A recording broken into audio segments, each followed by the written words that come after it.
શ્રી ગણેશાય નમઃ. આજના વિડીયોમાં આપણે સાંભળીશું પુરુષોત્તમ માસ કે અધિક માસમાં આવતી શુક્લ પક્ષની એકાદશી ક્યારે છે તથા તેની કથા વાર્તા. આપને આ વિડીયો પસંદ આવે તો લાઈક કરશો, શેર કરશો અને મારી ચેનલ સબસ્ક્રાઈબ કરશો. પદ્મિની એકાદશી જે અધિક માસમાં આવે છે તેનું વિશેષ મહત્વ એટલા માટે છે કારણ કે તે 3 વર્ષ પછી આવે છે. આમ તો એક વર્ષમાં કુલ 24 એકાદશી હોય છે, પરંતુ આ વર્ષે અધિક માસના કારણે કુલ 26 એકાદશી આવશે. તેમાંની એક છે પદ્મિની એકાદશી. માન્યતા છે કે આ દિવસે ભગવાન વિષ્ણુની વિધિપૂર્વક પૂજા અને વ્રત કરવાથી અક્ષય પુણ્યની પ્રાપ્તિ થાય છે અને વ્યક્તિને અનેક વર્ષોની કઠિન તપસ્યા, યજ્ઞ અને દાન જેટલું પુણ્યફળ પ્રાપ્ત થાય છે. હવે આપણે આ એકાદશી ક્યારે છે તે જાણીશું. એકાદશી તિથિ પ્રારંભ થાય છે તારીખ 26 મે 2026 સવારે 5:10 જે આ તિથિ પૂર્ણ થાય છે તારીખ 27 મે 2026 સવારે 6:20 ઉદય તિથિ અનુસાર એકાદશીનું વ્રત કરવામાં આવે છે. 26 તારીખે સ્માર્ત એકાદશી કહેવાશે.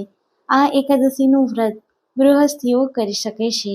બીજા દિવસે 27 મે 2026 બુધવારે પણ સૂર્યોદય તિથિ પ્રમાણે વૈષ્ણવ એકાદશી થશે. જે સંન્યાસી, સાધુ, વૈષ્ણવ છે તે 27 તારીખે એકાદશીનું વ્રત કરે. યુધિષ્ઠિરે ભગવાન શ્રી કૃષ્ણને પુરુષોત્તમ માસની એકાદશીનું નામ અને વિધિ વિશે પૂછતા તેમણે જણાવ્યું કે પુરુષોત્તમ માસના શુક્લ પક્ષની એકાદશીને પદ્મિની એકાદશી કહેવામાં આવે છે. તેની વિધિ આ પ્રમાણે છે.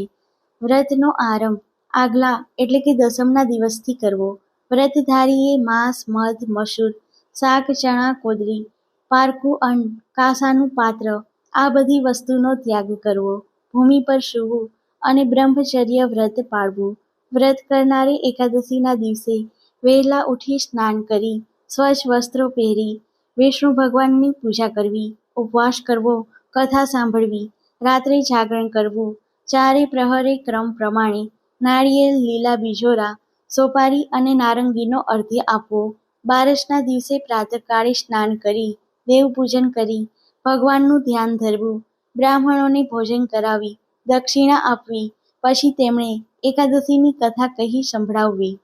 મહિષ્મતી નગરીના કૃતવર્ય નામના રાજાને 1000 રાણીઓ હતી, છતાં તેમને એક પણ પુત્ર ન હતો. આથી પુત્ર પ્રાપ્તિ માટે તેઓ રાજવૈભવ છોડી પત્ની પદ્મિની સાથે વનમાં જઈ તપ આદર્યું. 10,000 વર્ષ તપ કર્યું છતાં તેમની કામના પૂર્ણ ન થઈ. એવામાં દેવયોગે માતા અનસૂયાનો રાણી પદ્મિની સાથે ભેટો થયો.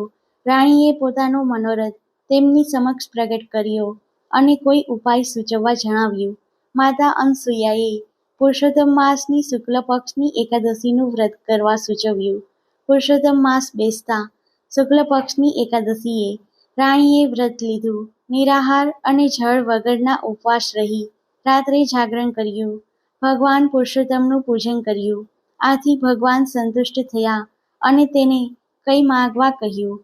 ત્યારે રાણીએ કહ્યું, મારા પતિ હજારો વર્ષથી જે તપ કરે છે તેમની ઈચ્છા પૂર્ણ કરો. ભગવાન પુરુષોત્તમે તથાસ્તુ કહ્યું અને અંતર્ધ્યાન થઈ ગયા. હવે રાજા રાણી મહેલે આવ્યા. સમય જતાં રાજાને પરાક્રમી અને શૂરવીર કાર્તવીર્ય નામના પુત્રની પ્રાપ્તિ થઈ.